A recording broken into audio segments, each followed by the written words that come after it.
লোকেরা দুনিয়াতে বসবাসের ব্যাপারে খুবই সতর্ক থাকে। দুনিয়াতে লাভ লোকসান সব কিছুই বুঝে, না বুঝলেও বুঝার চেষ্টা করে।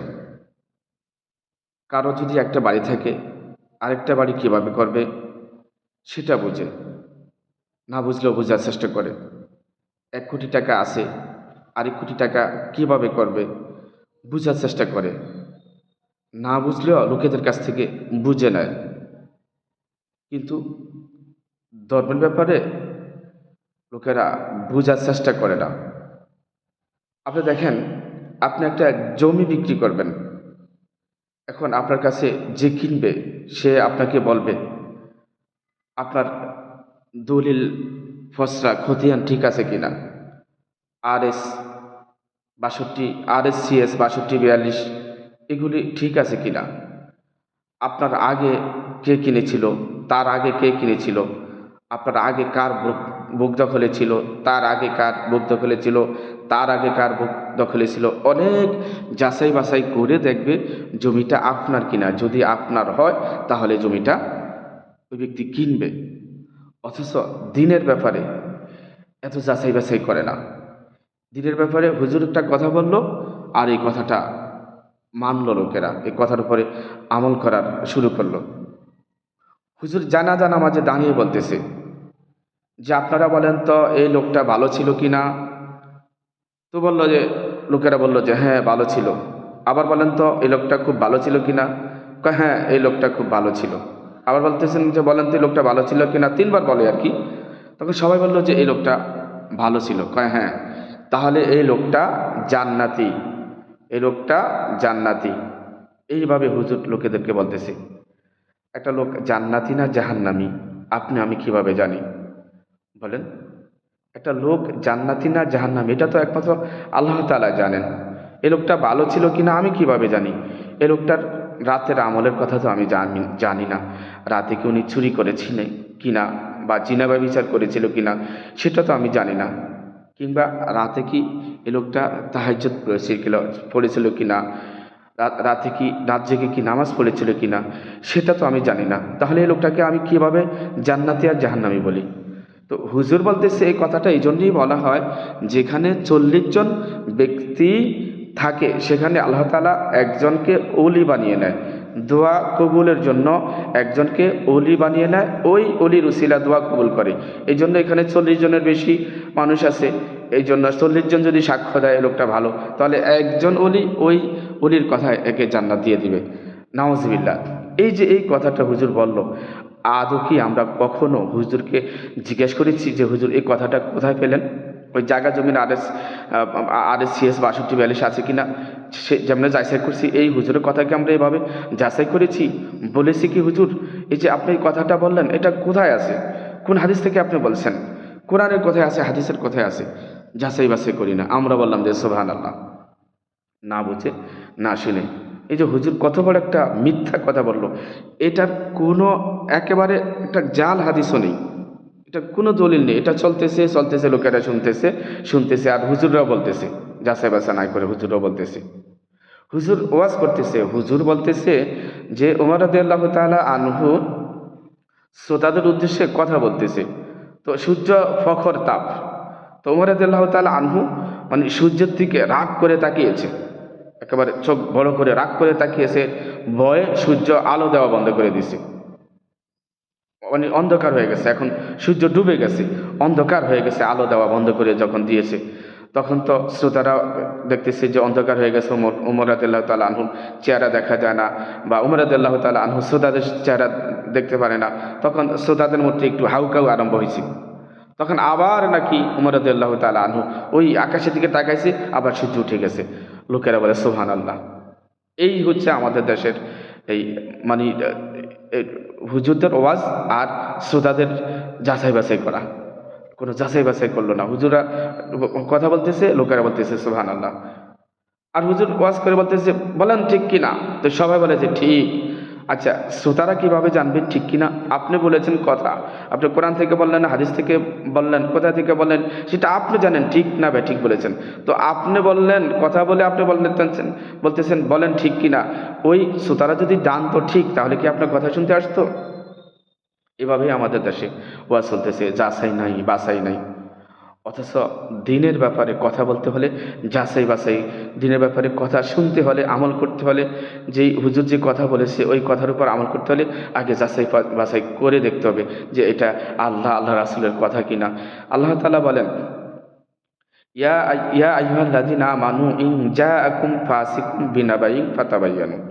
ইমানদার লোকেরা, তোমাদেরকে যখন কোনো ফাসিক ব্যক্তি কথা বলবে, তখন সেটা পরীক্ষা করে দেখো এই কথাটা আদৌ আল্লাহ তাআলার কিনা, এই কথাটা আদৌ রাসূলুল্লাহ সাল্লাল্লাহু আলাইহি সাল্লাম বলেছে কিনা। যাচাই বাছাই করতে হবে। যাচাই বাছাই না করে কোনো হুজুরদের কোনো কথার মধ্যে আমল করা যাবে না। হুজুর যদি কোরআন সুন্নাহ থেকে কথা বলে, এখন যে আমি যে আয়াতটা বললাম, এটা সূরা হুজরাত আয়াত নম্বর 6। আপনি আগে, এখন আমি যে রেফারেন্স দিয়েছি আপনি দেখেন রেফারেন্স ঠিক আছে কিনা। যদি দেখেন যে আমি কোরআন থেকে বলেছি, রেফারেন্স ঠিক আছে, তাহলে আপনি মেনে নিতে পারবেন। আর যদি দেখবেন আমার কথার সাথে রেফারেন্স মিলে না, তাহলে আপনি মানবেন না, আপনি বলবেন যে আমি মিথ্যা কথা বলতেছি। এটাই বলতে হবে, যাচাই বাছাই করতে হবে। যাচাই বাছাই করে যখন দেখবেন কথাটা সত্য, তখন আপনাকে এটা মেনে নিতে হবে। আর যখন দেখলেন যে যাচাই বাছাই করে দেখলেন যে হুজুর কথাটা মিথ্যা কথা বলেছে, তাহলে আপনি এটা মানতে পারবেন না। যেমন ওই যে বললাম, ওই আপনার দলিল পত্র ঠিক আছে কিনা, সেগুলো ঠিক থাকলে না আপনি জায়গা জমিন কিনবেন, আর যদি ঠিক না থাকে তাহলে আপনি কিনবেন না।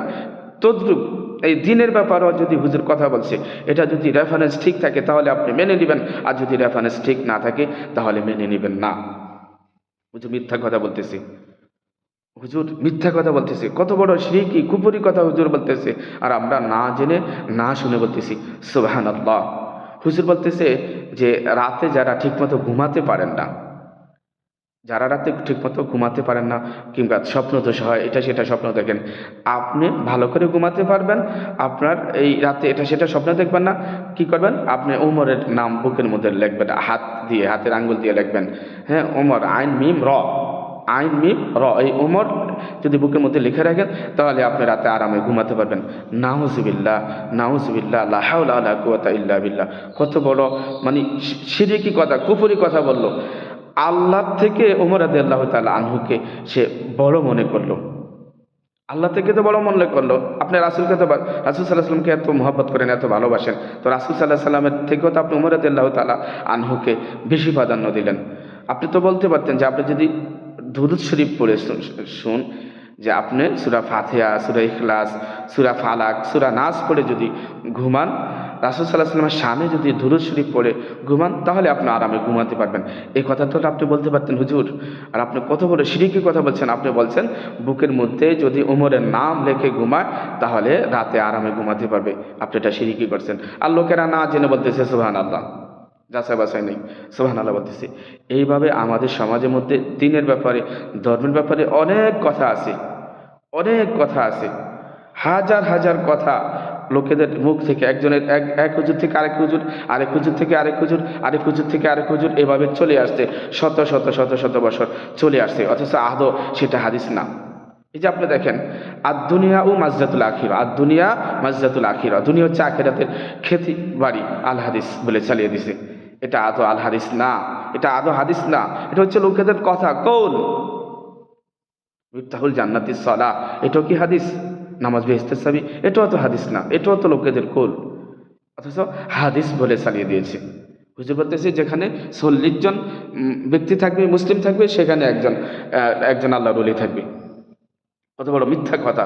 অথচ রাসূলুল্লাহ সাল্লাল্লাহু আলাইহি ওয়াসাল্লাম বলছেন 1000 লোকেদের মধ্যে 999 জন ব্যক্তি হচ্ছে পাপিষ্ট, একজন ব্যক্তি ভালো, একজন ব্যক্তি ভালো। আপনি আপনার সমাজের মধ্যে কতগুলা লোক পাবেন? আপনার সমাজের মধ্যে কতগুলা লোকের মধ্যে কয়জন লোককে ভালো খুঁজে পাবেন? নামাজি পাবেন, ইমানদার পাবেন, মুত্তাকিন পাবেন, আল্লাহকে ভয় করে, আল্লাহ রাসূলকে মহব্বত করে, এমন ব্যক্তি কয়জনকে পাবেন? শত শত লোকের মধ্যে পাবেন না, খুঁজে পাবেন না, খুঁজে পাবেন না। যার সাথে সম্পর্ক করবেন দেখবেন সেই মিথ্যা কথা বলতেছে, যার সাথে উঠা বসা করবেন দেখবেন সেই হচ্ছে 2 নম্বর। আপনি কিভাবে আপনি এই কথাটা বললেন যে 40 জন ব্যক্তি যেখানে থাকবে, একজন ব্যক্তি সেখানে আল্লাহর ওলি থাকবে? এই সমস্ত কথা ছাড়েন, বরঞ্চ রহমানের বান্দা যারা, অর্থাৎ আল্লাহর খাঁটি বান্দা যারা, এরা সবাই আল্লাহর ওলি। আল মুমিনু আকরামুহুম আউলিয়াউর রহমানু ও আকরামুহুম ইনদাল্লাহি আতওয়াহুম ওয়া আতবাউহুম লিল কুরআন। রহমানের বান্দা, রহমানের ওলি, সকল মুমিন ব্যক্তি রহমানের ওলি। তবে তার কাছে বেশি প্রিয় হচ্ছে যারা কোরআন, এবং যে যত বেশি কোরআন সুন্নাহ মেনে চলে সে তত বেশি আল্লাহ তাআলার নিকটবর্তী হয়। যে যত বেশি কোরআন সুন্নাহ মেনে চলে সে তত বেশি আল্লাহ তাআলার নিকটবর্তী হয়, আল্লাহ তাআলার বন্ধু তত বেশি গভীর হয়। তাহলে আপনি কোরআন সুন্নাহ যারা মেনে চলে তারা সবাই আল্লাহর বন্দী, আল্লাহর ওলি। এখানে কোরআনের মধ্যে বলা হয়েছে, আলা ইন্না আউলিয়া আল্লাহি লা খাউফুন আলাইহিম ওয়া লা হুম ইয়াহজানুন। ওহে আল্লাহর বন্ধু যারা, আল্লাহর ওলি যারা, তাদের কোনো লা খাউফুন, তাদের কোনো ভয় নেই, ওয়া লা হুম ইয়াহজানুন, এদের কোনো চিন্তা নেই। আল্লাহর পক্ষ থেকে এদের কোনো ভয় নেই, চিন্তা নেই। তারপরে কি বলছেন? আল্লাযিনা আমানু ওয়া কানু ইয়াত্তাকুন। যারা আল্লাযিনা, যারা আমানু, ঈমান এনেছে, ওয়া কানু ইয়াত্তাকুন, এবং আল্লাহ তাআলাকে যথাযথ মর্যাদা দিয়েছে, আল্লাহ তাআলার আইন নিয়ম কানুনগুলি মেনে চলেছে, যারা আল্লাহর বিধান যারা মেনে চলেছে, রাসূলের বিধান যারা মেনে চলেছে, তারাই হচ্ছে আল্লাহর বন্ধু, তারাই হচ্ছে আল্লাহর ওলি। আপনি আপনার সমাজের মধ্যে 100 লোক বাস করে, 100 লোকের মধ্যে একটা লোকও নামাজ পড়ে না, সে আল্লাহর ওলি কিভাবে হলো? আর এই যে জানাজা নামাজের মধ্যে কারা যায় বেশি? জানাজা নামাজের মধ্যে হুজুররা যায়, সবাই যায়, কিন্তু এদের মধ্যে আপনি দেখেন তো বেশি সংখ্যক লোকেই বেনামাজি পাবেন। একটা মসজিদে আজান দিলে কতজন মুসল্লি পাবেন আপনি বলেন? একটা মসজিদে আজান দিলে কতজন মুসল্লি যায়? বা জামাতে কতজন মুসল্লি নামাজ পড়ে, বা কতজন মুসল্লি নামাজ পড়ে? আর একটা মসজিদ সমাজের মধ্যে একটা মানুষ মারা গেলে দেখবেন হাজার হাজার লোক উপস্থিত থাকে। এই হাজার হাজার লোক কি নামাজি? এই হাজার হাজার লোক কি আল্লাহর ওলি? এগুলা বাহুল্য কথা, এগুলা মিথ্যা কথা। এই মিথ্যা কথাগুলা ছেড়ে দিন। যারা দিনের ব্যাপারে কথা বলবেন জেনে শুনে কথা বলুন, যারা ধর্মের ব্যাপারে কথা বলবেন জেনে শুনে কথা বলুন। আর যারা মেনে নেবেন আপনারাও মেনে নিতে হবে জেনে শুনে। আদৌ কোরআন হাদিসে আছে কিনা জেনে শুনে বুঝে আপনাকে মেনে নিতে হবে, আপনাকে আমল করতে হবে। সুবহানাকাল্লাহুম্মা ওয়া বিহামদিকা আশহাদু আল্লা ইলাহা ইল্লা আনতা আস্তাগফিরুকা ওয়া আতুবু ইলাইক। আসসালামু আলাইকুম ওয়া রাহমাতুল্লাহি ওয়া বারাকাতুহু।